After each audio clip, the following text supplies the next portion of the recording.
Welcome to the original Side by Side. We all get excited when we see a restored car. From young to old, we can all appreciate the value there. Come with us as we explore some original side by sides and learn the story behind them.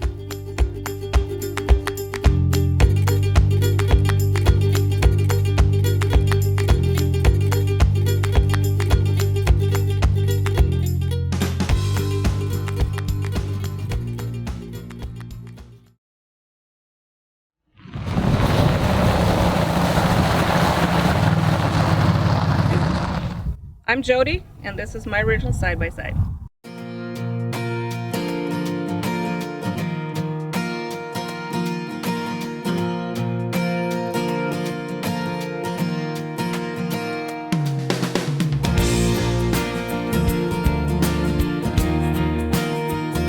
I'm here with Jody in Sigurd, Utah.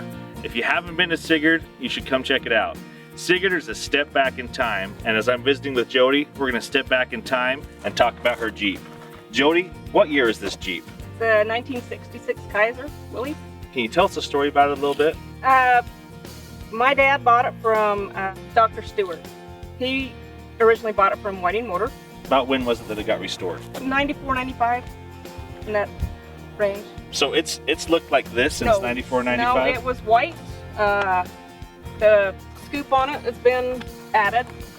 Fender flares was added. He changed the back end on it. He hand cut all of aluminum and polished it and put the running boards on it. Yeah, that's really nice. This is a good looking Jeep. He loved blue. Yeah. Blue was, yeah. So how did you end up with this Jeep? If it was your dad's and you kind of grew up with it and you had a brother and a sister, you didn't have to fight them for the Jeep, did you? Well, I'd like to, but no. No, he passed away in 2012. He had numerous outfits, and this one was Will. So all in all, how many vehicles did your dad have when he passed away that he handed down?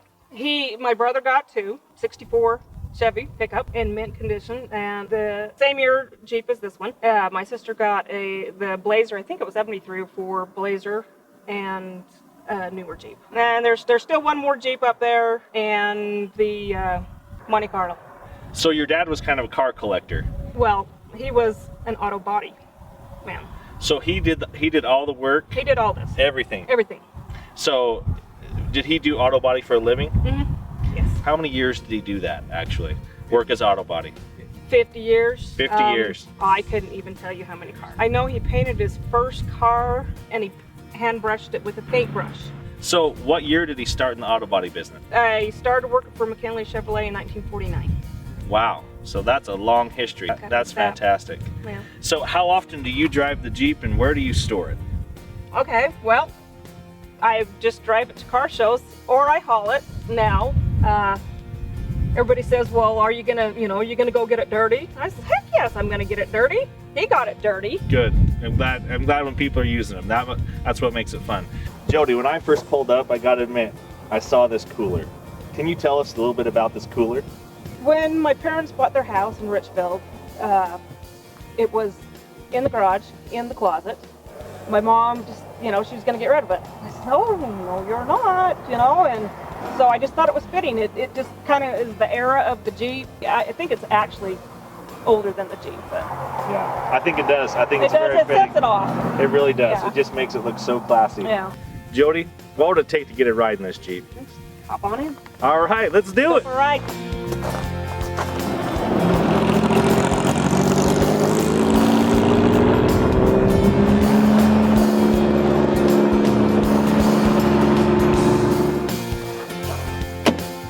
Jody, thank you so much for the ride. That was fantastic. We really enjoyed being here in Sigurd and seeing this wonderful metropolis, especially this Jeep. Thank you so much for sharing. Thank you. Thanks for having me. To some, the Jeep may only be a beautiful machine, but for Jody and her family, these vehicles hold memories of their father. In the details, the polish and the shine are the efforts of a lifetime. I guess you could say it's their turn to maintain that polish and pass it on to the next generation.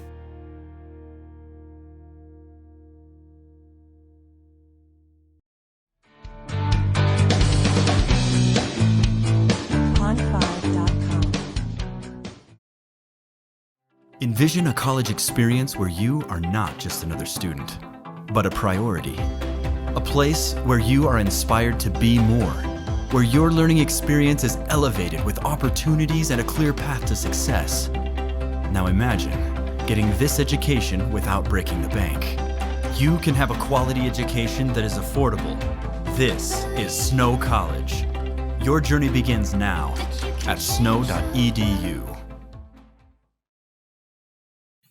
I'm Tharold, and this is my original side-by-side.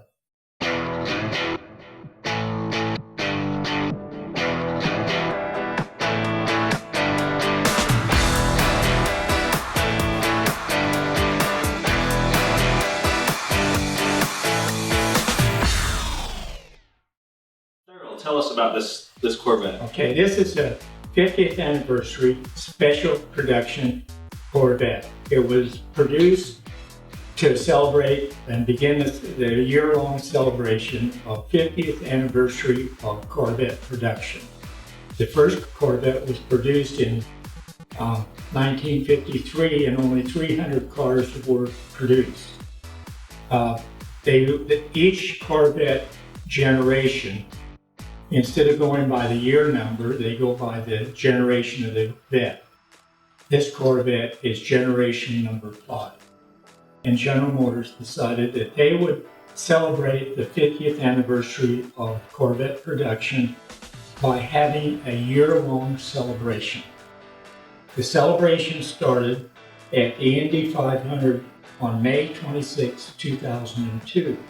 So this is a 2003 or 5th generation, but because of the year-long celebration of Corvette production, it started on the Indy 500. Okay, there were only 3 Indy pace cars made. This is a replica of the pace car, right down to the last detail, but there were only 3 authorized pace cars. One of them went to General Motors, the other one went to the Indy 500 people, and the third one is in a museum in Bowling Green, Kentucky.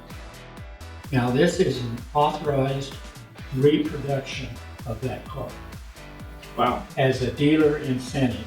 And I have the information here that shows that that's been produced as a dealer incentive. Authorized reproduction. That's fantastic. So even though the car was bought in Las Vegas, it went to our Chevrolet dealer here in Ephraim, and they put the package together, making this a replica of the Indy pace car.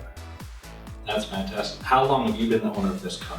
Since the end of the first model year. It went through the model year production, and on May, at the end of that first year, I bought this car. So what's your favorite thing about this Corvette? Okay, let me show you one of the special features. Dave Hill and the 4 men who represented the Bowling Green factory at the Corvette show in Colorado were signing hats. They sold souvenir hats, and you could have the brim of your hat signed. So I had my hat signed, and then I went back to the room. And Nancy and the other women that were with us stayed around just to kind of watch what was going on. And when it got to the point where it looked like they were going to suspend the signing program, my wife went to Dave Hill and said, "Dave, if my husband brought the valve covers, they're called fuel rail covers, would you sign them?" And he said, "Yeah, I think we could do that." And he says, "I'd like to see the car." So we walked out to the parking lot, and he went over and looked at it, and he says, "We would love to sign those for you." So this is the man who built those cars in competition to Carroll Shelby. This was a former race driver that bought a Corvette dealership and was the #1 Corvette dealer in the nation in that year. Wow, in 08. Fred Gallagher was the engineer that had retired with Dave Hill at the same time, and he designed and worked with the crew that built that engine. That's fantastic. The Ellis engine. Fantastic. So this, to me, makes this a real collector's car. Not only is it 50th anniversary pace, but how many cars have been signed by Dave Hill? You're absolutely right. That was a fantastic. You owe your wife really big for that, don't you? Yes, yeah. Harold has an obvious passion for cars. For he and his family, this was a way to learn to work together. Each of his children have learned how to buy and sell collectible cars, and like him, have been able to generate an income, gain confidence and self-reliance, and have fun in the process.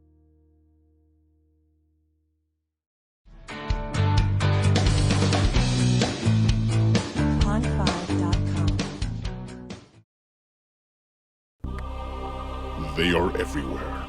In your home, in your lawn. Only one can save you from the creepy crawly things that lurk in the shadow. Eco-Man. He takes the battle to places where no one wants to go to save your family from the insects and rodents that ruin your home. He possesses the power to kill those unwanted pests safely without harm or worry to your family and pets. Thanks, Eco-Man.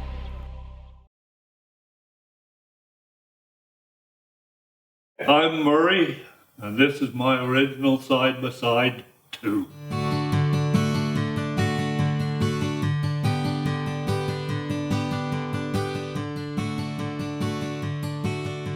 Murray, can you tell us a little bit about this Bronco we've got behind us? Well, that Bronco's got a long story behind it. It sat just a block away from here for a lot of years. It wasn't being used, and there was a lot of people that tried to buy it. But Ruby Jensen owned it, and her husband, and he finally died and left Ruby there, and 5 years later I finally talked her out of it. Well, good job. What year is this Bronco? It's a 1971. And do you think Ruby was the original owner? They was the only owner. I had a one-man title. That was it. So they bought this new in 71. Now, what was it used for? Was she using it on a daily basis? They take their sheep back and forth, and they'd all 3 or 4 in it. It had the 4-wheel drive, and that was their car there. How long do you think you had your eye on it before you were able to pick it up? About 8 years. Yeah. How many times had you approached Ruby about buying it, do you think? Quite a few. She when people had come, she got the point of it. She says, I know what it is you're after, and I am not ready to sell that. And if I was, I've already got people that I've promised it to. So when Ruby died, Kathleen come and told me that I was a lucky winner on it, and that they'd be bringing it. And the following 2 or 3 days, here they come towing it in. It hadn't been started for probably, well, it hadn't been on the highway for quite a few years. Wow. Was it in pretty rough shape when you got Yes, it was. The fenders had sit over in the corrals, and the sheep had bedded around it. And the sheep manure had rusted all 4 fenders. Oh, wow. So it was quite a project. It was. I had it in here for about 3 years to get it to where it is now. Right now, if you look at it, I think it's got 37,000 miles on it. So you said it took 3 years for the restoration. At any time during those 3 years, or after you got it and you saw the shape it was in, did you question yourself? Did you have any regrets? Did you think, what have I gotten myself into? What were your thoughts as you were going through that? Well, when I got into it, it was, the price of parts about scared me to death. That's the first Bronco I'd ever worked on. So with that being said, yes, my wife was alive at that time, and she didn't know whether I should be doing that or not. Yeah, I'll bet. So, you had some discussion about that, huh? Yes, we did. And bless her heart, she stood behind me on this, so pretty much because I spent a lot of money on it. Good. Well, it looks gorgeous, and that's really exciting. Now, what is your favorite thing about this Bronco? The favorite thing, I think, is I've been kidded about the color of that for so long that it's kind of got to be a joke to me. They can't imagine me at my age painting a hugger orange. Well, the story behind that Hungry Orange is the color of the year. If they'll get a Ford book and look, why, it was orange. It was an original color. Yeah. You've just put it back to its original state. I did put it back to the color it was. It was red, but the original color, show color for that year was Hugger Orange. Oh wow. I love it. It's gorgeous. During the rebuilding of his last car, a beautiful Willys Jeep, Murray was declared legally blind. Over his lifetime, he and his wife rebuilt many cars. They traveled together and worked together for over 50 years. I guess in a way, that makes them an original side-by-side.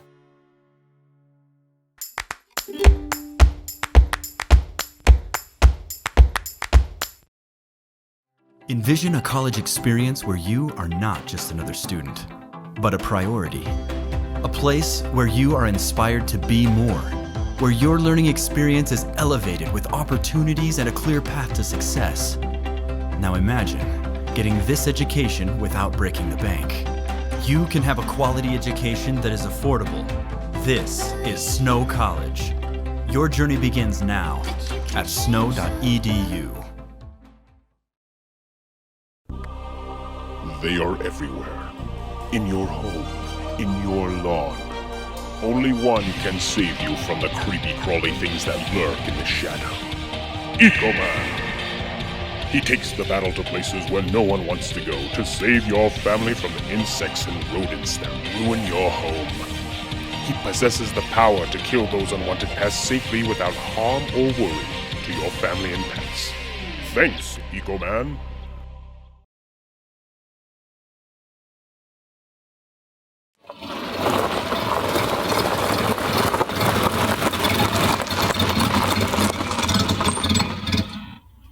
Hi, I'm Bill, and this is my original side-by-side.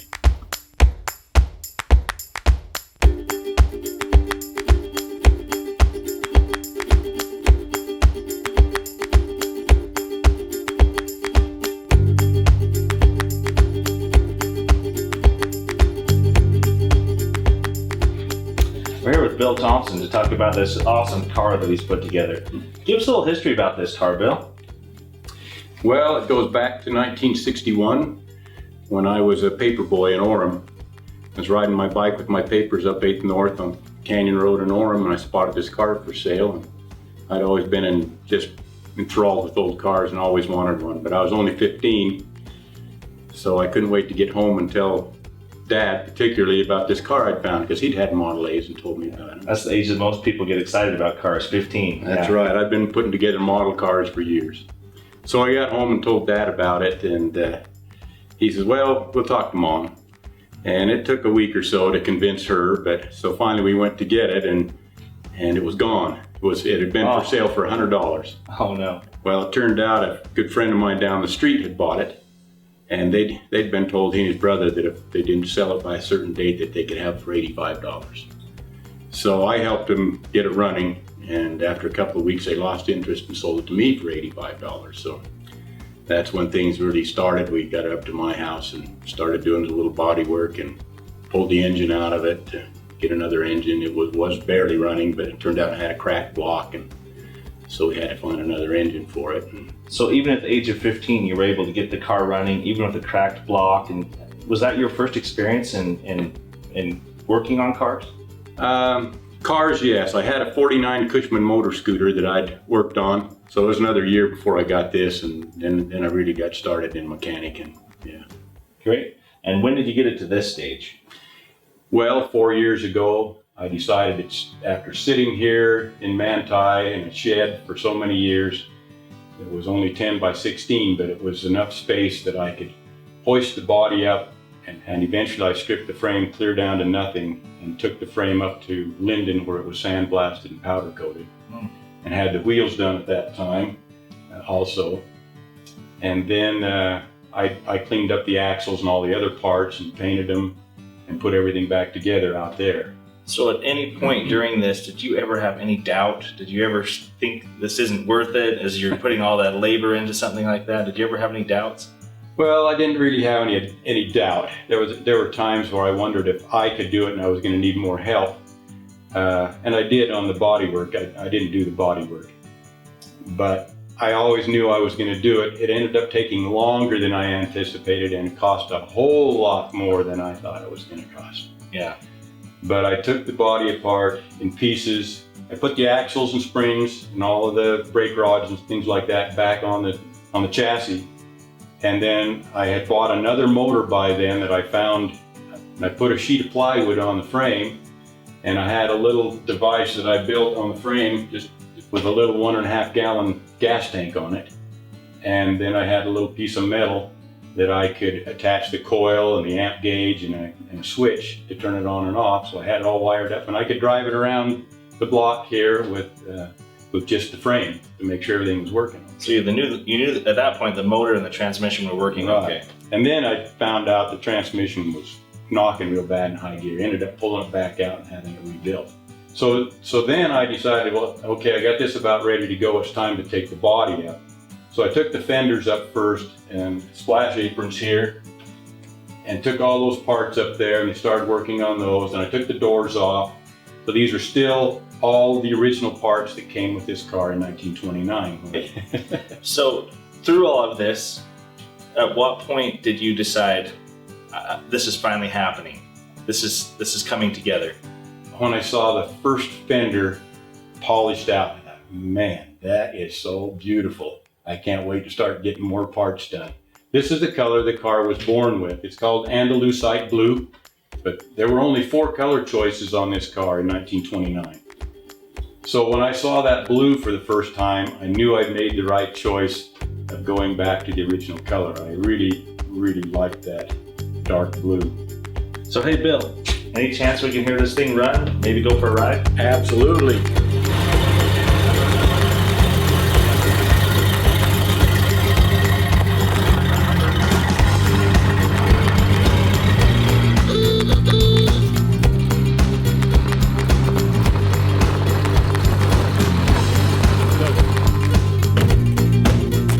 Fantastic, Bill. Thank you so much for the ride. You bet.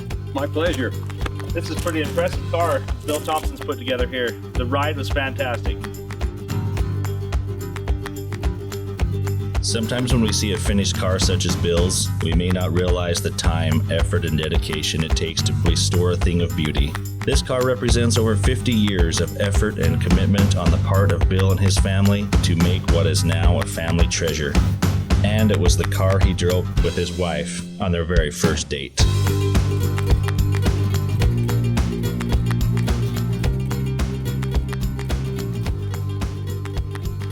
Thank you so much for joining us in today's episode. I hope you enjoyed it as much as I did.